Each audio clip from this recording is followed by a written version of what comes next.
From being a guest warmer on Saturday Night Live to getting his big break as Detective John Munch on Homicide: Life on the Street and Law & Order Special Victims Unit, Richard Belzer died doing what he did best, thoroughly entertaining people.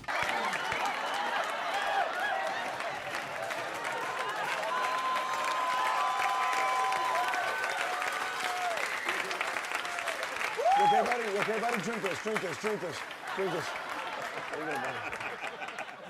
If Paula Abdul was here right now, you would be the winner. In fact, many of his obituaries called him the funniest man ever. Belzer's close friend, Bill Sheft, was by his side when the veteran actor breathed his last on February 19, 2023. The former Tonight with David Letterman writer claimed that the actor was suffering from multiple health conditions. This included being treated for multiple pulmonary and cardiac disorders. However, in spite of his ailing health, Belzer wanted to keep things lighthearted as he passed away. Sheft claimed that the last words Belzer thought the world needed to hear from him were, "F you, mother effer." Now, if you know anything about Belzer, you'd know that he was known for his sharp wit and humor, something that was echoed by his character, Detective John Munch, a role he reprised for a total of 23 years, before officially retiring in 2016. Many of his former co-stars, including Ice-T, Christopher Maloney, Marlee Matlin, and the producer of SVU series, Dick Wolf, called him the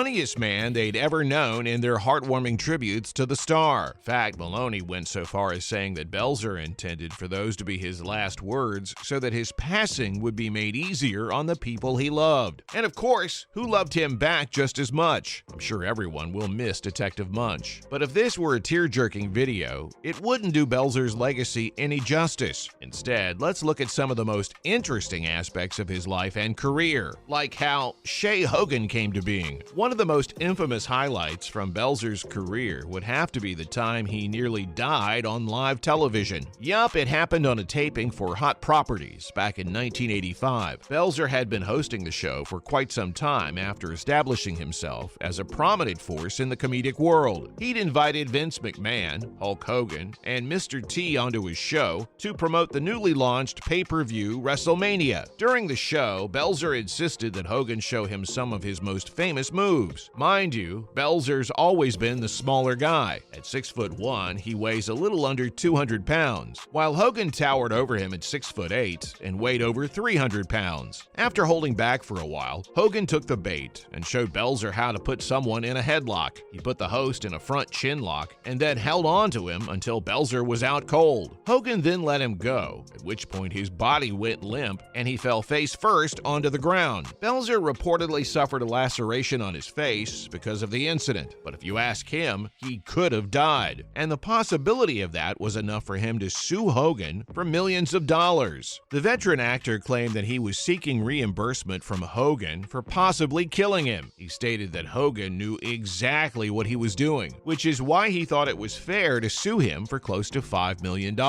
Hogan's attorneys and Belzer's legal team went back and forth for quite a while, before the matter was eventually settled out of court for nearly $400,000. That was just about enough money back in the day for Belzer and his wife, Harley McBride, to upgrade to a new home, in the south of France no less. In fact, he called the new home Shay Hogan, or Hulk Hogan Estate. So if you were wondering how the veteran actor managed to find humor in death, it's because he'd already done it before. Moving on, let's talk a little bit about how he got his famous role in the first place. After all, Barry Levinson called him a lousy actor during his audition. Could you have imagined the world with anyone else portraying one of television's most beloved detectives? Barry Levinson couldn't either. However, that didn't stop him from having Belzer tap into his full potential during the audition, even if it meant having to egg him on for quite a while before he got there. According to Levinson, he'd seen Belzer on The Groove Project and told his co-producers that he liked the actor for the role they were coming up with, Detective John Munch. Levinson and his team were working on a new police procedural show, Homicide: Life on the Street, and they needed someone with a sharp wit to reprise the role, and Belzer fit that description like a glove, so he was called in to audition for the role. This was sometime after The Groove Project, and Belzer claimed that he was desperate to make it on television, so naturally he jumped at the opportunity. A lot of people thought that the auditions were nothing more than a formality because Levinson already liked the actor for the role. However, when he read his lines, Levinson became irate and called him a lousy actor. He then instructed Belzer to go back and read his lines outside again before coming back in to submit his audition. Reportedly, he made the veteran actor do that several times until he was good enough, and that's when he signed him on. The two would later on become close friends, especially considering how Belzer reprised his role for the entirety of the show. Yup, 7 straight seasons. And just when he was about to call it quits on John Munch, when the series ended in 1999, he asked Dick Wolf for a role, and Wolf gave him so much more. The veteran writer and producer made a heartwarming tribute to Belzer after his passing, calling him one of the best people he's ever worked with, and to think none of it would have happened had it not been for Belzer's quick thinking. So the year is 1999, and Homicide: Life on the Streets officially came to an end. Belzer's with his wife and 2 stepdaughters at Shea Hogan, wondering what's next for his career. It's fair to say that during this time, he'd already appeared in several crossover episodes for other television shows, including Law & Order. So when he saw that one of the show's lead actors was moving on to other projects, he asked his manager to contact Wolf and ask him if Munch could be the one to take on the role of the vacant partner spot. Wolf did him one better. The producer was reportedly so thrilled with the idea of having Detective Munch on board that he announced he'd be one of the starring characters on the new spin-off he'd been working on, Special Victims Unit. It tied in great with Munch's established reputation for homicide, and Belzer would appear as one of the leads for nearly every episode straight from 1999 till 2016.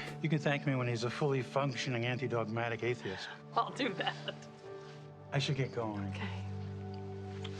Bye, little man.